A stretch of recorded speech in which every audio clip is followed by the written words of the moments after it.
What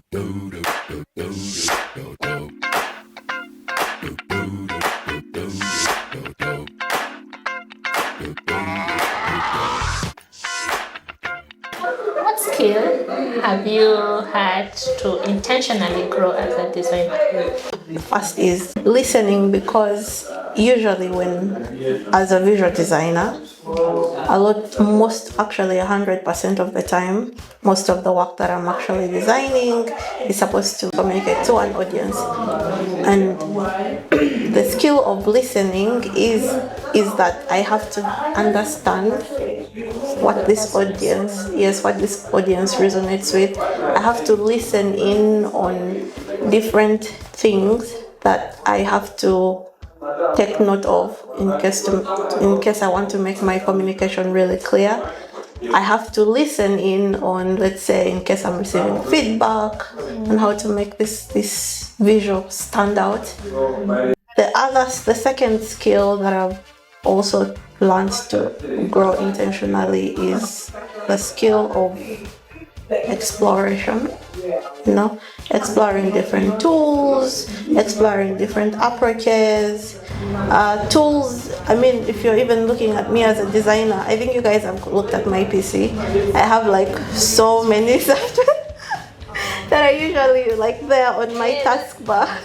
So it's not that I'm just hoarding software, but it's different software that can help me achieve the different tasks that I have, and to achieve them much quicker. So I'm looking at reducing on production time, and different tools you later on learn that are really good at certain things and others are good at other things. So how do you combine those different tools?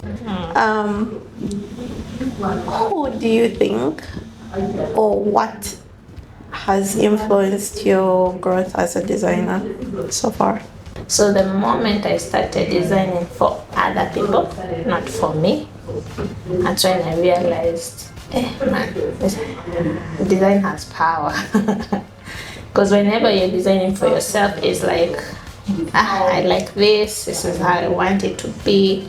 So when you start doing that, like start working with another person, that's when you put that at the forefront, as opposed to like, for me, I just want it to look this pretty. Yeah. But when you're looking at a person, so many things come into play. That, first of all, function. Second, their interests, like not their interest, their preference. Also, how is your design working in the environment that it's going to be used? Because it's not that one person is going to use it. It's going to exist in an area where other people maybe are interacting with it, or it's interacting with other natural features. So I think that's what started to make me like grow, or step out of that I say a bubble. Bubble. And then that learning in school, like the first projects we do are usually for you. Like, remember the first time I learned about leather, we had to make a wallet that also fits your phone. We advanced from the wallet. Now we were designing for the newspaper guys, the guys who sell newspapers on the road. You have to think outside you. And it was quite interesting because I picked that card. I kept on passing the guy on my way to school every time. I kept on seeing him struggle even when it's raining. The guy in the house put them in a paper bag, plastic paper bag. So that's when the man, I'm like, okay, this is the real design. That was just like make myself feel good. Okay, what's one misconception that you can say people have about design or designer? I'm probably going to speak about this based on my own personal experiences. There is always that confusion between what is design and what is art. A lot of times, because I remember when I said even school, like doing design, and you meet relatives, let's say even at a function, and they're like, what are you doing like in university and all? I'm like, oh, I'm studying to be a designer. Like, oh, you're a designer, so you can draw me, huh? call you at home and you draw me. And I'm like, okay. Number of times I've also gotten that question. Like, so design, like a lot of times people think design has art or art is design, and yet I think we have all learned that art is very different and design. So in my understanding, of course, of what art is, I think art is very expressive. Then you're looking at design as more solution oriented. So you're designing things to solve problems, you're designing systems, you're designing experiences. And then art, I'm going to create this very beautiful painting, and I'm expressing myself. I'm trying to communicate certain topics to like say the target audience, or I'm even just expressing my personal feelings through this pottery, through this painting, through this digital art piece, and they're like, yeah. And there is also that misconception of design being limited to just graphic design or fashion design. Yes. And yet design is way broader. Yeah. What is that one project that you can think about? Any project that you think has shaped your experience on how you approach design today? I think I would say projects that have a similar vibe. It's those projects that tend to incorporate a culture of the people they're designing for. And it was more pronounced in the fellowship project that I worked on, the BMG. We were creating a vertical garden for the refugees in the Rhino camp and Chaka camp in Uganda. So what we ended up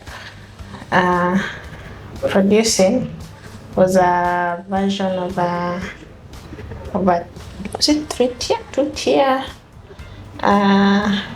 garden, but we proposed for them to use like small twigs to weave some sort of a boundary to form that two-tier thing. And that was mostly inspired by how the community lives, how their fences are made, how they just use like stuff within the environment to create their homestead. And now this was after now the fellowship. Later on the design was evolved by the team, and they now were creating the two-tier garden with using I think poles, eucalyptus poles, and some ropes where they were weaving like some sort of a pattern that would encase the soil. Yeah. But then it still had that vibe of like weaving and same kind of design that the community was using. And the feedback we got from the BMG team was that, and they really liked it, especially because of how it looked. I liked how it looked like I think a basket of some sort. It reminded them of their culture and all the things they own and how they make their stuff. So it gives people a sense of some sort of ownership also, because we also did involve them during the creation of the ideas and from the beginning also. So when you see a project that really shines the culture of the people, you will see the people light up because of how it really feels like it's for them and it's them and they created it. Maybe the last question for you I'll ask is to share one challenging moment that you experienced in your design journey and what you've learned from it. Oh, challenging. The one that comes to mind is very much related to, it's a bit more of a personal thing that I'm working on. I'm extremely introverted. I like to work on my desk and it's me, myself, and my PC. I have my headphones on, I'm In your being own motivated with the music, and I'm clicking away. And then boom, you have to actually get out of that desk and go and knock at doors. An example could be the when we were working on the 2% project, which is now CB1. We had to go and do research. This meant actually going to different businesses, supermarkets, different vendors within the community, making phone calls to different organizations that are within the space. It was quite challenging. There was a lot of anxiety that I had to deal with. Even just, you know that feeling of, am I going to say the right things? And you're putting yourself out there, meaning that you're not just representing you, me as Elsie, I'm representing the organization as well. I'm representing Design Without Borders.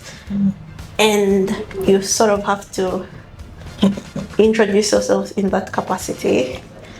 And it was quite challenging. It was. Also, the good thing about being able to overcome some of your challenges is every time you are faced with a challenge that you, deep down, you're hesitant to approach it. You just, you keep on reminding yourself that, wait, there's been so many other challenges that I've been able to conquer. I think I can conquer this, just like I did the others. Yeah.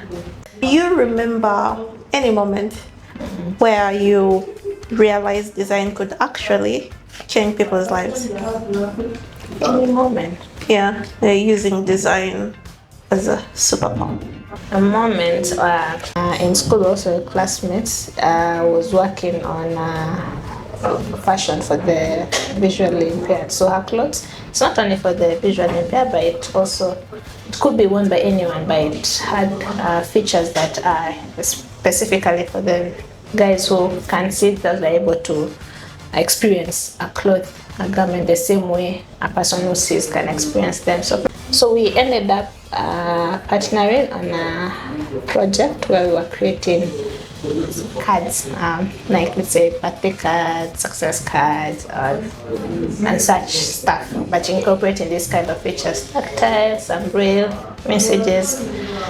And once we did that, the number of people who were responding to it was quite overwhelming. Like the people who appreciated the reason as to why we are doing it. And then there's a moment where she exhibited, and I saw there's a guy who was actually visually impaired who came in, and I saw him read the braille that was on the shirt and also on the card.